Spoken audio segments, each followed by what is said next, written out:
나는 왕이로소이다. 말씀 위에 세운 교회 최석원 목사가 말씀을 전합니다. 오늘 우리에게 주시는 하나님의 말씀은 요한계시록 5장 9절에서 10절까지입니다.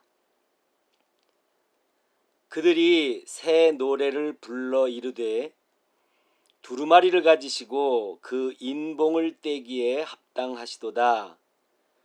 일찍이 죽임을 당하사 각 족속과 방언과 백성과 나라 가운데에서 사람들을 피로 사서 하나님께 드리시고 그들로 우리 하나님 앞에서 나라와 제사장들을 삼으셨으니 그들이 땅에서 왕노릇 하리로다 하더라. 아멘.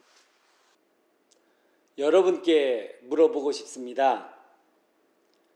종노릇하며 살고 싶습니까? 아니면 왕노릇하며 살고 싶습니까? 물어보나마나 대답은 왕노릇하며 살고 싶습니다. 이거겠죠? 그런데 대답은 그렇게 했어도 어떻게 왕노릇하는지를 잘 모릅니다. 사실 우리가 왕이 되어서 왕으로 살아본 적이 없습니다. 기껏 해봤자 대장 노릇 정도밖에는 해본 적이 없죠. 왕이 되어본 적도 없고 왕으로 살아본 적도 없으니 왕 노릇이 뭔지 모르는 게 당연합니다. 그래도 역사를 다룬 영화나 드라마 덕분에 왕 노릇이 뭔지에 대해 대충은 알고 있다고 봐야 합니다.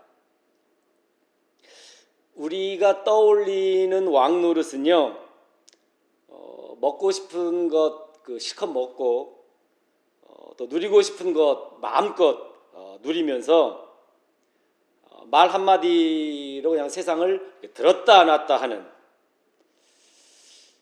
그게 왕노릇이라고 생각을 해요. 여기서 우리가 흔히 생각하는 이 왕노릇은요, 세상의 왕들이 하는 왕노릇입니다. 자, 여기에서 성경 말씀을 하나 보고 갈게요. 고린도전서 4장 8절의 말씀이 되겠습니다. 너희가 이미 배부르며 이미 풍성하며 우리 없이도 왕이 되었도다. 우리가 너희와 함께 왕노릇하기 위하여 참으로 너희가 왕이 되기를 원하노라. 아멘. 자, 이런 말씀입니다. 이해하기가 꽤 까다로운 말씀이긴 하지만은요, 전후 문맥을 상세하게 살펴보면 이런 내용의 말씀입니다. 이미 배부르고 이미 풍성하여 이미 왕과 다름없는 그런 왕의 행세를 하면서 그러면서 고린도 교회 성도들이 살고 있다는 거예요. 이것은 고린도 교회 성도들이 도달해 있는 사회적인 위치를 말해주고 있다고 보는데요. 이미 부유한 거예요. 그래서 왕이 되었도다라고 할 정도로 그런 높은 위치, 그런 사회적인 위치에서 살고 있는 성도들의 모습을 그려볼 수가 있습니다. 그러나 고린도 교회 성도들이 행하고 있는 그 왕노릇은 세상의 왕들이 하고 있는 왕노릇과 동일하다고 볼 수 있죠. 그래서 사도 바울은 좀 비틀기를 하면서 사도 바울의 바람은 참으로 왕이 되는 것, 참으로 왕이 되기를 원하노라, 이렇게 말씀을 하고 있어요. 왕이 될 바에는 기왕 왕이 될 바에는 진정한 왕이 되라, 이런 말씀이죠. 여기서 참다운 왕, 진정한 왕은 바로 예수 그리스도를 의미한다고 볼 수 있습니다. 예수 그리스도는 만왕의 왕이시고 왕 중에 왕으로 우리에게 오신 분이시죠. 따라서 이런 말씀입니다. 세상의 왕들이 하는 그런 왕노릇 말고 예수 그리스도처럼 왕노릇하라. 예수 그리스도처럼 왕노릇, 그런 진정한 의미에서의 왕노릇을 하라고 하는 게 사도 바울이 우리에게 주시는 하나님의 말씀입니다. 종노릇이라는 단어와 왕노릇이라는 단어를 가지고 성경 전체를 훑어 나가면은요, 성경의 이렇게 전반적인 흐름은 이렇습니다.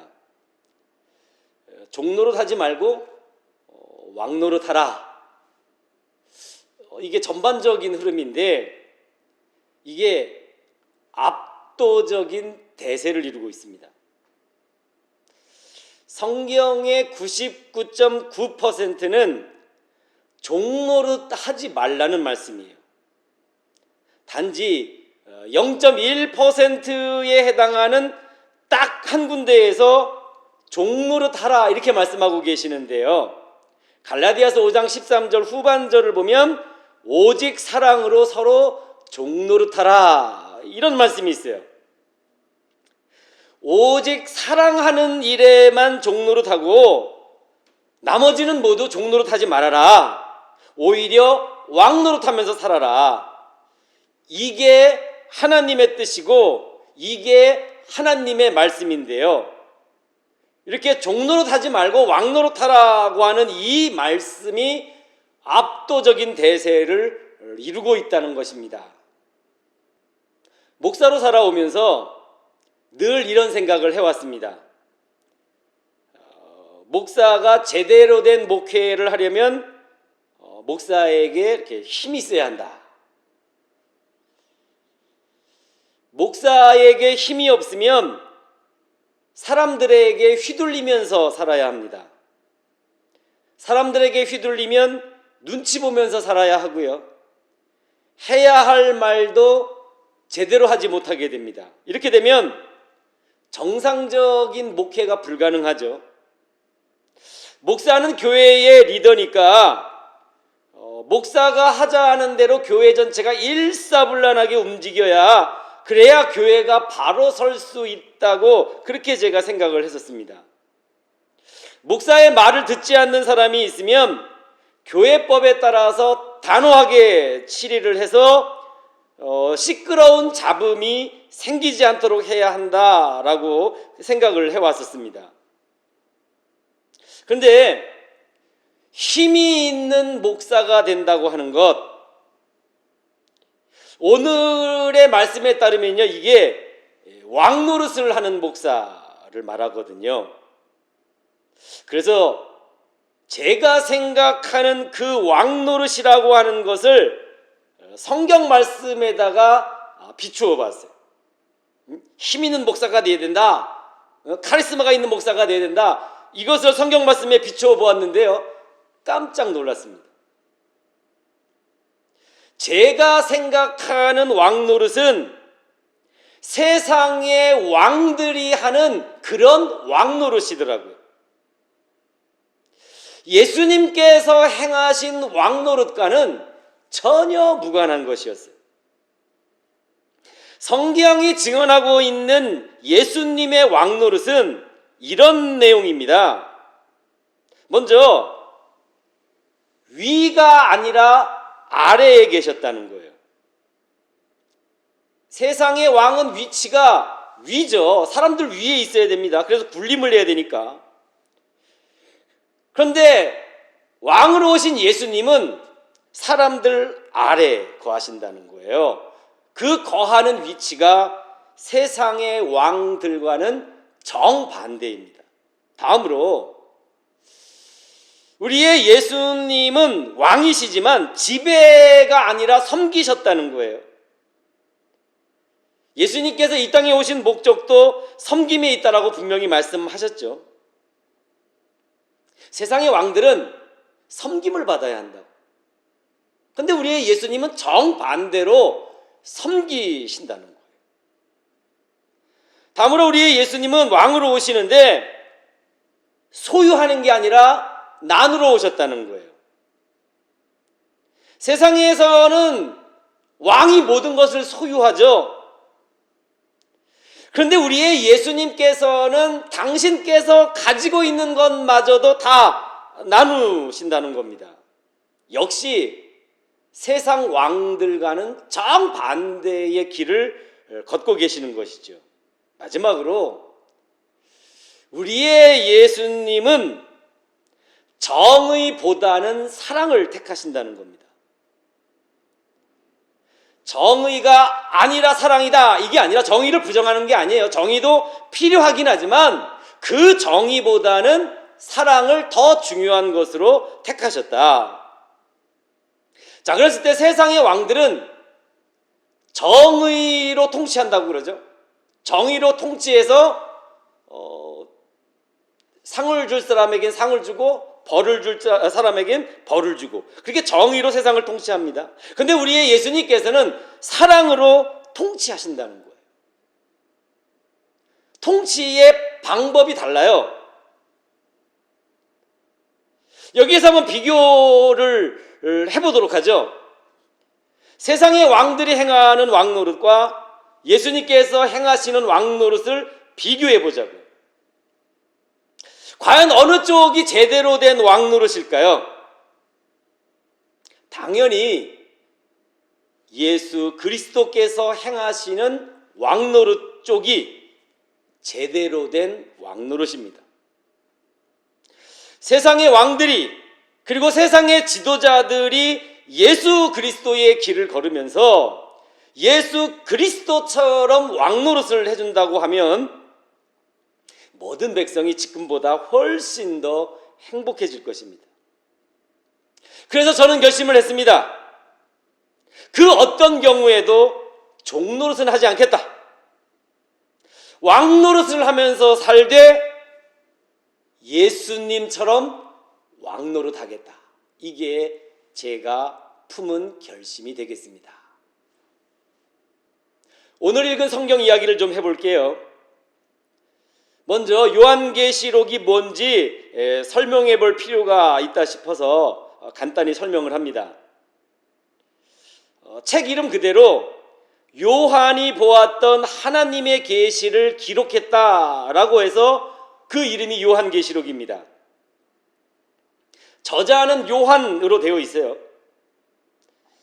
한편에서는 이 요한이 예수님의 제자 요한이다, 사도 요한, 바로 그 사람이다, 이렇게 가르치지만 요한계시록을 기록하는 연대가 있다고요. 그 연대를 놓고 보면 제자 요한은 죽어서 이미 세상에 없을 때라고 봐야 합니다. 지금의 추세에서는 요한계시록을 이렇게 봐요. 제자 요한의 가르침을 받아서 신앙생활을 하는 무리가 있었어요. 그 무리의 이름을 요한 공동체라고 이름을 짓습니다. 박해시대에 접어들면서 그 요한 공동체에 속한 성도들이 하나님의 환상을 보게 되고 하나님의 환상 속에서 하나님의 계시를 받게 돼요. 그렇게 해서 받은 계시들을 기록해 놓은 책이 바로 요한계시록이다, 이렇게 보고 있습니다. 오늘 읽은 성경 본문도 그 당시 요한 공동체의 성도들이 보았던 여러 개의 환상 가운데 하나예요. 오늘의 성경 본문과 연결되어 있는 환상은 이런 것입니다. 환상에서 보니까 어린 양이 앉아있는 하늘 보좌가 보였어요. 그리고 그 하늘 보좌를 둘러서서 24개의 보좌가 보였는데 그 24개의 보좌에는 흰옷을 입고 또 머리에는 금관을 쓰고 있는 24명의 장로들이 앉아 있었습니다. 장로들이 입고 있는 흰 옷은 승리와 구원을 상징하는 거예요. 흰색이니까. 머리에 쓰고 있는 금관은 왕을 상징합니다. 그러면 이 24명의 장로들은 누구와 함께 왕노릇한다는 것이냐? 하늘 보좌에 앉아 계신 어린 양이신 예수 그리스도와 함께 왕노릇한다는 의미입니다. 오늘의 성경 본문은 그 24명의 장로들이 부른 새 노래입니다. 이제 24명의 장로들이 부른 새 노래의 내용을 상세하게 살펴보겠습니다. 먼저 두루마리를 가지시고 그 인봉을 떼시기에 합당하시도다, 이렇게 노래합니다. 두루마리는 하나님의 계시를 담고 있는 하나님의 말씀이에요. 그 두루마리는 봉인된 상태입니다. 아직 하나님의 계시는 비밀에 붙여져 있다는 것이죠. 그 봉인을 해제시킬 권한은 오직 어린 양 예수 그리스도에게 있는데요, 그 봉인을 해제시키는 순간 그 두루마리 속에 비밀스럽게 담겨있던 하나님의 계시가 쏟아져 나오는 거예요. 그러면서 하나님의 비밀이, 하나님의 그 비밀스러운 계획이 작동되기를 시작하는 겁니다. 그래야 어떤 이에게는 심판으로, 어떤 이에게는 구원으로 작용을 하시게 되죠. 그렇기 때문에 이 봉인된 두루마리는요, 판도라의 상자라고 볼 수가 있습니다. 다음, 일찍이 죽임을 당하사 각 족속과 방언과 백성과 나라 가운데에서 사람들을 피로 사서 하나님께 드리시고, 이렇게 노래하고 있습니다. 일찍이 죽음을 당하사, 이것은 바로 예수 그리스도의 십자가 죽음을 의미하는 거예요. 각 족속과 방언과 백성과 나라는 우리가 살고 있는 세상을 의미하는 것이고요, 사람들을 피로 사서 하나님께 드리시고, 여기에서 우리가 생각을 해봐야 되는 것은 세상 속에 살고 있는 사람들은 심판이 예정되어 있는데, 그 사람들을 어린 양이신 예수 그리스도의 그 피로 사서 하나님께 드리셨다, 이렇게 말하고 있는 거예요. 그들의 죄를 용서하시고 구원하셨다는 것이죠. 그래야 그들을, 심판받을 수밖에 없는 그들을 구원하여 하나님의 백성, 하나님의 자녀로 삼았다라고 하는 의미가 되겠습니다. 다음, 그들로 우리 하나님 앞에서 나라와 제사장을 삼으셨으니, 이렇게 노래하고 있습니다. 여기서 9절에 언급된 나라, 그리고 10절에 언급된 나라, 똑같은 나라인데 구분돼요. 9절의 나라는요, 세상에 속한 세상 나라입니다. 10절의 나라는 하나님께 속한 하나님의 나라를 말하고 있는 거고요. 그러면 속하여 사는 나라가 바뀌는 거죠. 세상 나라에 속했던 사람이 예수 그리스도의 보혈로 용서를 받아서 하나님 나라에 속한 사람으로 옮겨지는 것을 말합니다. 제사장을 삼으셨다라고 하는 것은 본래 율법에 따르면 레위 지파의 사람들만이 제사장이 될 수가 있어요. 그러나 예수 그리스도의 십자가로 말미암아 예수님의 보혈로 용서받고 하나님께 드려져서 하나님의 자녀가 된 사람은 누구나 제사장이 될 수 있다는 말씀입니다. 언제 어디서나 영과 진리로 예배드릴 수 있는 길이 열려졌다라고 하는 것을 의미하는 거죠. 이게 어떤 그림이냐면요, 이런 그림입니다. 세상 나라에서 하나님의 나라로 옮겨지는 겁니다. 소속이 바뀌는 거예요. 세상의 종에서 하나님의 아들로 옮겨지는 거예요. 신분이 바뀌는 거죠. 특정인만 제사장이 되는 데서 누구나 제사장이 될 수 있는 그러한 자리로 옮겨지게 되는 겁니다. 역할이 바뀌는 거예요. 이게 어떤 그림이냐? 누구나 왕이 되고 누구나 왕노릇하며 살 수 있는 그런 토대가 예수 그리스도로 인하여 마련되었다. 이 그림을 우리에게 보여주고 있는 겁니다.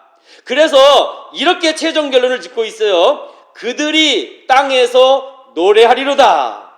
이게 최종 결론이면서 오늘 이 새 노래의 마지막 결론이 되겠습니다. 이건 축복의 선언이에요. 왕노릇하리라. 이건 분명 축복의 선언이거든요. 어디서 왕노릇하느냐? 땅에서 왕노릇한다는 겁니다. 그 땅은 우리가 살고 있는 지금의 세상을 말하는 것이죠. 왕 노릇하며 살 수 있는 토대가 이미 충분하게 마련되어 있다. 어린 양이시며 하나님의 아들이신 예수 그리스도께서 그 토대를 마련해 놓으셨다는 거예요. 그리고 왕 노릇이 시작되어야 할 지점은 정확히 지금 여기 우리가 살고 있는 땅으로부터입니다. 천년 왕국이 시작되는 먼 미래의 지점이 아니에요. 천국이 완성되는 그런 먼 미래의 지점이 아닙니다. 우리가 알 수 없는 미래의 어느 지점이 아니라 지금 여기 우리가 살고 있는 이 땅에서부터 왕 노릇이 시작된다는 겁니다. 이를 마음에 새겨주시고 기억해 주시기를 바랍니다. 더 이상 세상에서 종 노릇하며 살지 말고 주와 더불어 왕 노릇하며 살아라. 이게 하나님의 뜻이고 하나님의 말씀입니다. 처음에 물어봤던 질문을 다시 드립니다. 종 노릇하며 살기 원합니까? 아님 왕 노릇하며 살기 원합니까? 여전히 왕 노릇하며 살기 원합니다라고 대답할 겁니다. 우리가 주와 함께 주와 더불어 왕 노릇하려면 두 가지를 버려야 합니다. 첫째, 뭘 버려야 되느냐? 세상의 왕들이 행하는 그 왕 노릇을 버려야 한다는 겁니다. 그 왕 노릇은 군림하는 거죠. 지배하는 거죠. 온갖 갑질을 하는 거죠. 갑이 되어 갑질하고 싶은 야망과 욕심을 버려야 한다는 겁니다. 둘째로 뭘 버려야 되느냐? 세상에 복종하는 종 노릇을 버려야 한다는 거예요. 흔히 노예근성이라고 하죠. 세상에 속된 말로는 쭈구리라고 말할 수도 있겠습니다. 그렇게 노예와 다름없이 쭈구리로 살아가는 게 종 노릇입니다. 하나님의 말씀은요, 당당하게 살아가는 인터넷 용어로 당당러가 되라는 말씀입니다. 우리가 주와 함께 주와 더불어 왕 노릇하려면 이것 한 가지를 꼭 취해야 합니다. 왕 노릇하며 사신 예수 그리스도의 태도입니다. 세상의 노예 근성, 세상에서 왕 노릇하려고 하는 그런 태도는 버리고 우리의 예수님께서 진정한 왕의 태도를 보여주셨는데 그 태도를 본받아야 한다는 말씀입니다. 그 태도는 이래요. 위가 아니라 아래에 거하는 것입니다. 지배가 아니라 섬기는 것입니다. 소유가 아니라 나누는 것입니다. 정의보다는 사랑을 행하는 것입니다. 이 태도를 취하면 왕 노릇할 수 있다는 말씀입니다. 하나님의 선택을 받은 우리는 이 선언을 하면서 2021년을 출발했으면 좋겠습니다. 나는 더 이상 종이 아니로소이다. 나는 왕이로소이다. 주와 함께 왕 노릇하면서 위풍당당하게 왕의 길을 가는 우리 모두가 되기를 예수 그리스도의 이름으로 축복해 드립니다. 아멘. 기도하겠습니다. 만왕의 왕으로 이 땅에 오셔서 왕다운 왕의 길을 걸으셨던 주님, 하나님의 말씀인 성경은 우리에게 주님과 함께 왕의 길을 걸으라고, 주님과 더불어 왕 노릇하며 살라고 말씀하십니다. 우리를 도우사 세상에 굴종하는 종 노릇을 그만두게 하옵소서. 세상에서 왕 노릇하고 싶어하는 야망과 욕심을 버리게 하옵소서. 우리의 주님을 따라 위보다는 아래에, 지배하기보다는 섬김으로, 소유하기보다는 나눔으로, 정의로움보다는 사랑으로 행하게 하셔서 주님과 함께 주님과 더불어 왕 노릇하며 살아갈 수 있도록 도와 주옵소서. 왕 중에 왕으로 이 땅에 오신 우리 주 예수 그리스도의 이름으로 기도드립니다. 아멘.